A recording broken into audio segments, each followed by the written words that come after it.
ഇവരെ വിശ്വസിച്ച് പോകരുത്. ഹായ്, നമസ്കാരം. അബ്ദുള്ള ആലുവയാണ്.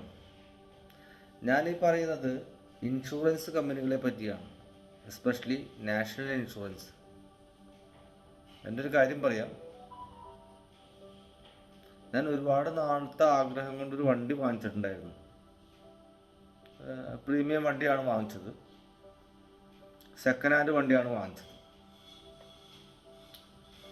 വാങ്ങിച്ച 6-ാം ദിവസം അത് ഞാനും വൈഫും എൻ്റെ ചെറിയ മോളും എൻ്റെ ഫ്രണ്ടും ഭാര്യയും കൂടിയിട്ട് അവരുടെ ഭാര്യയും കൂടിയിട്ട് ആലുവയിൽ നിന്നും കണ്ണൂർക്കുള്ള യാത്രയിൽ ആക്സിഡൻ്റായി. കോഴിക്കോടുള്ള വടകരയിൽ വെച്ചിട്ടാണ് ആക്സിഡൻ്റ് ആയത്. ഈ ആക്സിഡൻറ്റ് റോട്ടിൽ ഒരു ഓട്ടോറിക്ഷ വട്ടം തിരിച്ച് വൺ വേയിലായിരുന്നു. അവിടെയൊക്കെ റോഡ് പണി നടക്കുന്നത്. അത് ഈ ആക്സിഡൻറ്റ് നടക്കുന്നത് 1.5 വർഷത്തിന് മുമ്പാണ് കേട്ടോ. 1.5 വർഷം കൃത്യമായിട്ട് പറഞ്ഞാൽ 2023 ഡിസംബർ 2-ാം തീയതി ആണ് ഈ ആക്സിഡൻറ്റ് നടക്കുന്നത്. പ്രീമിയം വണ്ടി ആയതുകൊണ്ട് തന്നെ അവിടെ ഇടാതെ അപ്പം തന്നെ എടുത്ത് എനിക്കറിയില്ലായിരുന്നു അതിൻ്റെ വിഷയങ്ങളൊന്നും കാര്യങ്ങളില്ല. കാരണം ഞങ്ങൾ ആ പ്രീമിയം വണ്ടി ആയതുകൊണ്ട് മാത്രമാണ് ഞങ്ങൾ ഈ 5 പേരും ജീവനോടെ ഇപ്പോൾ ഈ ഭൂമിയിലുള്ളത്. പടച്ചോൻ്റെ അനുഗ്രഹം, അൽഹംദുലില്ലാ.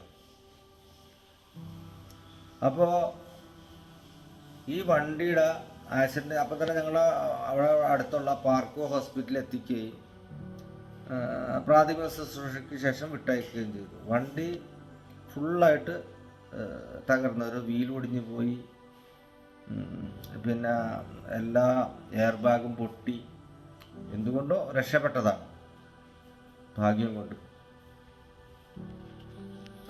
അതിനുശേഷം ഞങ്ങൾ ആ കോഴിക്കോട് നിന്ന് വണ്ടി എറണാകുളത്തോട്ട് കൊണ്ടുപോവുകയും അവിടെ ഷോറൂമിൽ കാണിക്കുകയും ചെയ്തു. ഷോറൂമിൽ കാണിച്ച് കഴിഞ്ഞപ്പോൾ ഏതാണ്ട് ഒരു 42 ലാഖോളം അതിൻ്റെ പണിക്ക് ആവശ്യമായിട്ട് വരും. അപ്പോൾ സർവേയർ വന്ന് കണ്ടു. പിന്നെ അവരുടെ ഇൻ്റലിജൻസ് എല്ലാം നമുക്ക് അനുകൂലമാണ്. വണ്ടി എടുത്ത് 6-ാം ദിവസമാണ് ആക്സിഡൻ്റ് ആയത്. ഓക്കെ, അപ്പം നമ്മളൊരു യൂസർ കാർ ഫേമിൻ്റെ അടുത്ത് നിന്നായിരുന്നു വണ്ടി എടുത്തു തരുന്നത്. ഈ വണ്ടി എടുത്തു കഴിഞ്ഞപ്പോൾ അപ്പോൾ ബാങ്കിൻ്റെ ഹൈപ്പോത്തിക്കേഷനൊക്കെ വരാനുള്ളത് കൊണ്ട് ഞാൻ വണ്ടി എൻ്റെ ആക്സിഡൻ്റ് ആയ ദിവസവും അവർ എൻ്റെ പേര് മാറ്റാൻ കൊടുത്ത ദിവസം ഒരേ ദിവസമായിരുന്നു. ചെറിയ വ്യത്യാസം ഉണ്ടായിരുന്നു. ഓക്കെ, ഇതിൻ്റെ അടിസ്ഥാനത്തിൽ എനിക്ക് ഇൻഷുറൻസുകാർ ആദ്യം ഈ വണ്ടി ആക്സിഡൻ്റ് ആയപ്പോൾ എൻ്റെ അല്ലല്ലോ ഇൻഷുറൻസ്, നാഷണൽ ഇൻഷുറൻസ് ആണ്. അപ്പോൾ എൻ്റെ പേരിലല്ലല്ലോ ഇൻഷുറൻസ്. അദ്ദേഹം ഇൻഷുറൻസിന് അപ്ലൈ ചെയ്തു, അവർക്ക് കൊടുത്തില്ല. അപ്പോൾ എൻ്റെ അടുത്ത് ഗ്രീവൻസിൽ പോകാൻ പറഞ്ഞു.